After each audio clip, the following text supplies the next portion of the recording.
South Florida Bulls, year 2 of Mitch Hannah's. The Bulls were 31-25 a year ago, 16-11 in the American, which was good for third place behind UTSA and Charlotte. USF was picked 5th this season. Last year, you take a look at things, they got off to a decent start, taking 2 out of 3 from a Big Ten opponent in Iowa. And then they did some pretty impressive stuff at times within the league. They swept Tulane. They took 2 out of 3 from Charlotte. And like I mentioned, that finished second. They took 2 out of 3 down at FAU.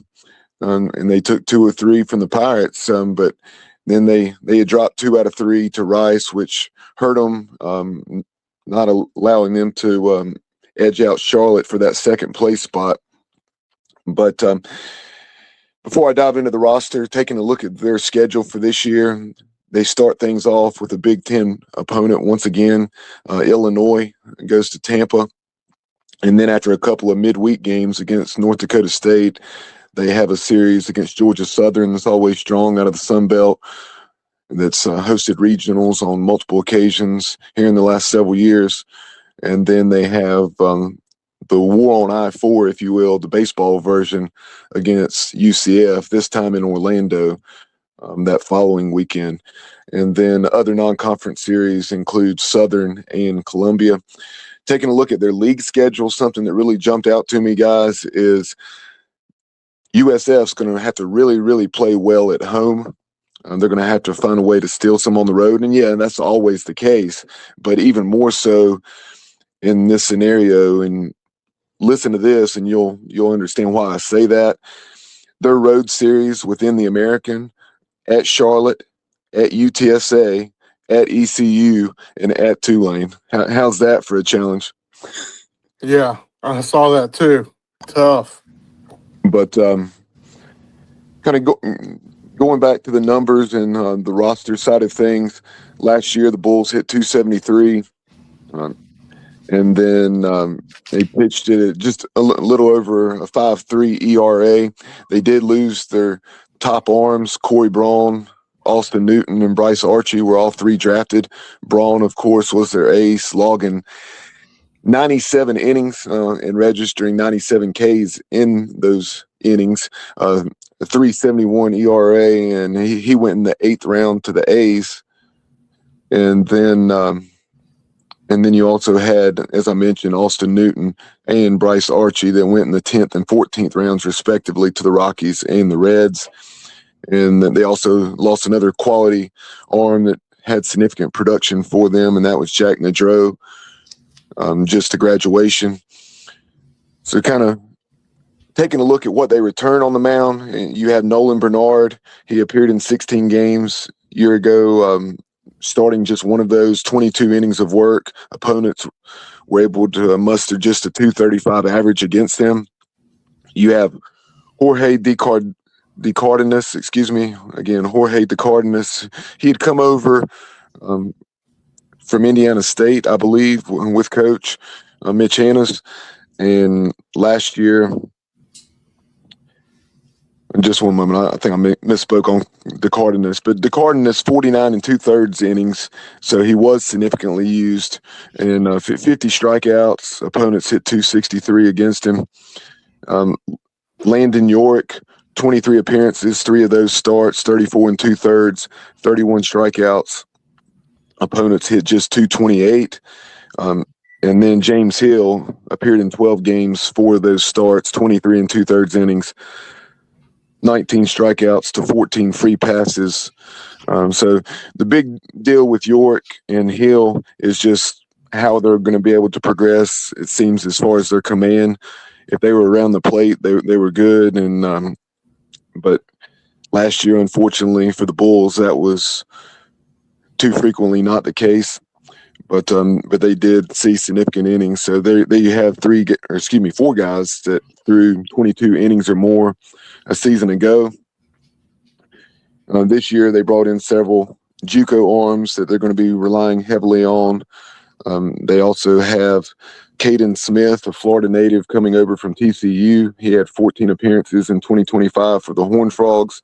And then left left-handed arm, Easton Story, coming over from Purdue. He appeared in just 6 games a year ago for the Boilermakers, but I think one of those was actually against the Pirates in the Keith LeClaire Classic.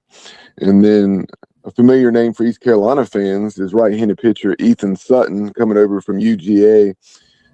He did not pitch last year for the Bulldogs. He missed all of 2025 with an injury as he had surgery on his arm.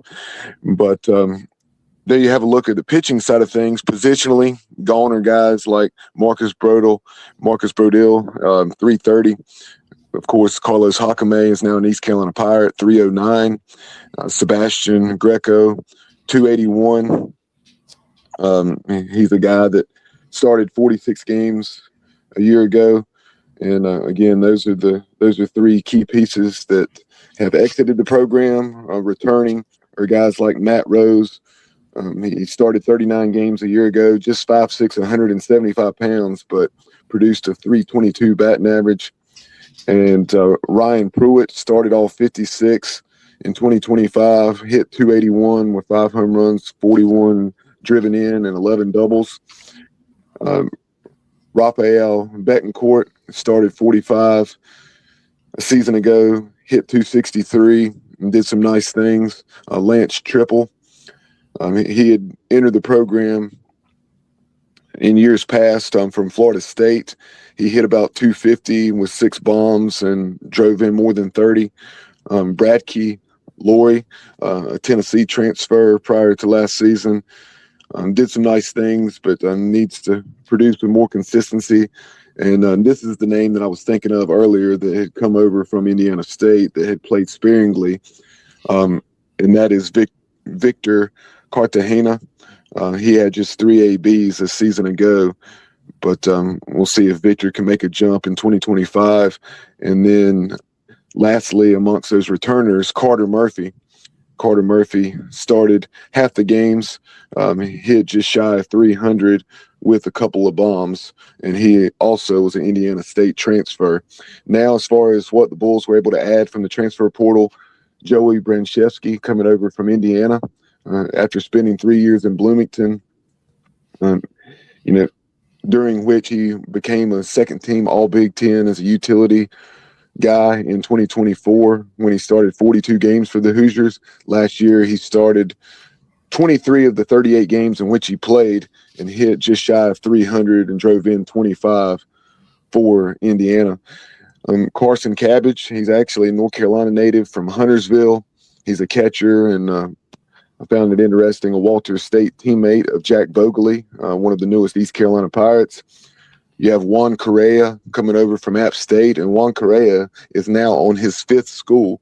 He began his career at Stetson, then went to the College of Central Florida, not UCF, but again, in the JUCO route at the College of Central Florida, then became a Charlotte 49er, then went to App State, and he was lights out, just a tremendous, I believe, first baseman for the Mountaineers a year ago. Hit 286 with 16 bombs, drove in 58 runs, and also had 16 doubles. He's a guy, the Bulls did not have anyone on the preseason all-conference team, so Juan Correa could give USF an all-conference performer, and keep an eye on that. Nathan Early transferred over from Louisville. He had previously been at Florida Southwestern, where he hit 335 with 16 bombs. Last year for Louisville, hit 250, 3 home runs, 3 doubles in time between first base and a DH role. I think he played in something like 8 to 10 games for the Cardinals. And then this is a really big addition. I'm interested to see how it pans out after a very successful career at Florida Southern in the D2 ranks. You have Jevin Relaford coming over, bringing his game to the Division I level in one of the top conferences in America. At Florida Southern, he hit 295 with 28 RBIs and stole 68 bases in just 2025 alone. Stole more than 100 bases in his career, and he played in more than 150 games.